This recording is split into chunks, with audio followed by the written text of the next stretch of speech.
আমরা এখন দাঁড়িয়ে আছি বিষ্ণুপুর থেকে মুকুটমণি যাওয়ার পথে যে জঙ্গলটা পড়ে তারই একটা মাঝামাঝি একটা জায়গাতে।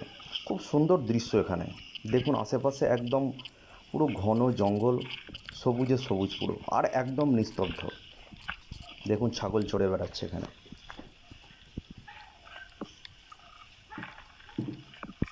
যখন আমরা বাইক চালিয়ে আসছিলাম, মানে রাস্তাটা দেখুন শুধু একদম মানে এত পরিষ্কার, মানে ঝাঁ চকচকে পুরো কালো রাস্তা। আর এরকম একটা মাঝামাঝি জায়গায় আমরা দাঁড়িয়ে আছি। খুব সুন্দর লাগছে এখানে। আপনারা যদি কখনো আসেন, যারা বর্ধমানের সাইড থেকে আসছেন, তারা অবশ্যই ভায়া বিষ্ণুপুর হয়ে যে রাস্তাটা গেছে মুকুটমণিপুরের দিকে, সেই রাস্তাটা ধরবেন, তাহলে এই জঙ্গলের আপনি মজাটা পাবেন।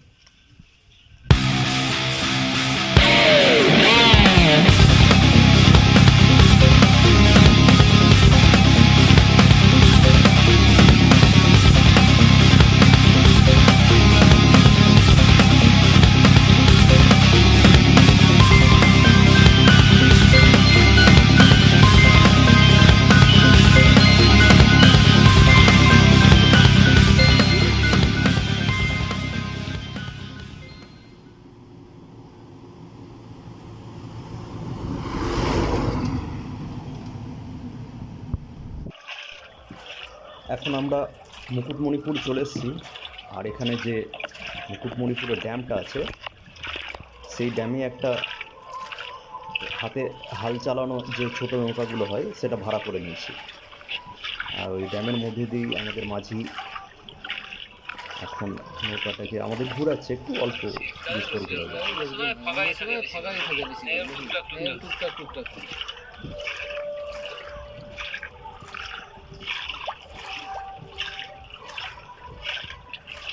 যদি আপনারা মুকুটমণিপুরে আসেন, তবে এটাতে অবশ্যই উঠবেন।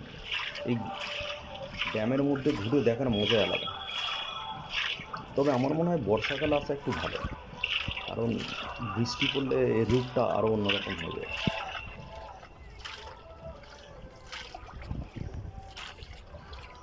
আমরা এসে গেছি একটা টাওয়ারের উপরে। এটা আপনার মুকুটমণিপুর থেকে যখন আমরা বেরিয়ে এলাম, সেখান থেকে ঝিলিমিলি যাওয়ার পথে এই জায়গাটা পড়ে।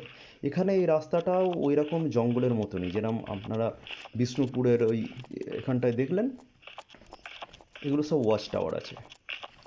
এখানে পুরো জঙ্গল, তার মধ্যে দিয়ে রাস্তা।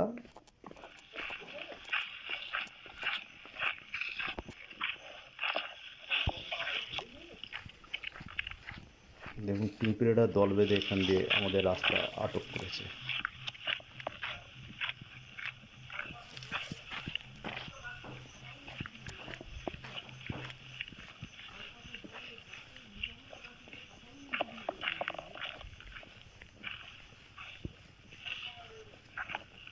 আমরা ঝিলিমিলি চলে এসেছি।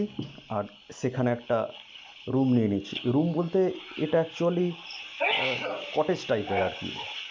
একটা বাগান ঘেরা, মানে সুন্দর ছোটো ছোটো কটেজ তৈরি করে, তা আমরা এই কটেজটাই চয়েস করলাম। একটু আগে খুব জোরে বৃষ্টি হয়েছে এখানে। হ্যাঁ, 1500 টাকা চাইছিল, আমরা 1000 টাকা দিয়েছি। এখন লোকজন নেই, ওই জন্য বার্গেনিং করতে পারলাম। পিক টাইম এলে ওরা 1 পয়সা কমাতো না। রাত্রির বেলার ডিনারটা ফ্রি আছে, আর সকালবেলায় যে ব্রেকফাস্ট, তার এক্সট্রা পয়সা ওনাকে দিয়ে দিতে হবে। দেখুন একদম সুন্দর সুন্দর কটেজ, একদম দারুণ দারুণ, হেবি সুন্দর। যদিও ফ্যান, টেবিল ফ্যান একটা দিয়ে রেখেছে, কিন্তু যেহেতু বৃষ্টি হয়েছে তো ওয়েদার পুরো ঠান্ডা, না ফ্যান চালালেও হবে। দেখুন বাথরুমও আছে অ্যাটাচ, একদম ঝাঁ চকচকে পরিষ্কার। আমার মনে হয় খুব বেশি দিন হয়নি এগুলো, মানে হাল ফেলেই তৈরি হওয়া আর কি।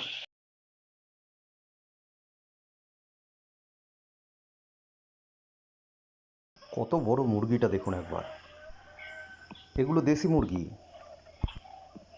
আর আমাদের সাধারণত গ্রামে যে মুরগিগুলো দেখা যায়, ওরম নয়, অনেক বড় ওটা। ক্যামেরাতে এত বোঝা যাচ্ছে না, সামনে আসবে দেখুন। দেখুন ঠ্যাংগুলো দেখুন, ডাকছে। আপনি ঠ্যাংগুলো দেখুন একবার, কত বড়। পাঞ্জাগুলো।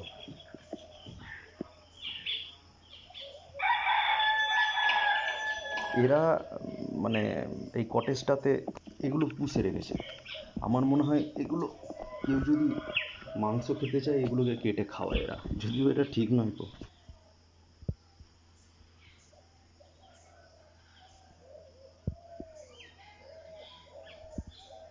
এখানে একটা ময়ূর আছে, এক্ষুনি দেখাবো আপনাকে। মানে এটা আমি একদম আশ্চর্য হয়ে গেছি।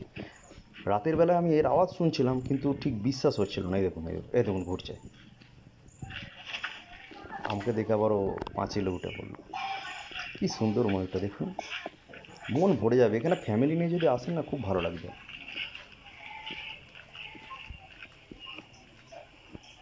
আমাদের এখানে সকালবেলায় আমরা আজকে এখান থেকে পুরুলিয়া রওনা দেব। রাত্রে এখানে স্টে করেছিলাম। দেখুন, খুব বড় নয় যদিও এটা, তবুও বেশ। শহরের কোলাহল থেকে এই জায়গা অনেক সুন্দর, মানে এত নিস্তব্ধ।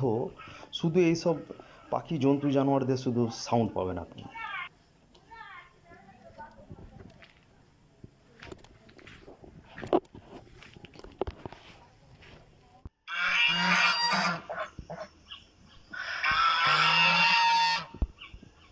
রাজহাঁসের ডাকটা একদম অদ্ভুত প্রকৃতির, পাতিহাঁসের থেকে সম্পূর্ণ আলাদা। এই কি দেখছিস? তোমার ক্যামেরার দিকে কেমন করে দেখতে পাবে? মোবাইল দিয়ে ফটো তুলবে তুমি? আমি অ্যাকচুয়ালি একটা পাঁচিলের ভেতরে আছি, এখানে একটা গেট আছে। এরা মনে হয় ঢুকতে চাইছে না, মানে তালা দেওয়া আছে, হয়তো পরে খুলে দেবে। ওই দিক দিয়ে ঢোকার রাস্তা আছে, ওদিক দিয়ে চলে যা। এর এই দুটো কি জিনিস আমি ঠিক বুঝতে পারছি না। ওই দেখো আসছে, ওই মুরগিটা আসছে, বড়টা দেখছেন, বডি বিল্ডারে।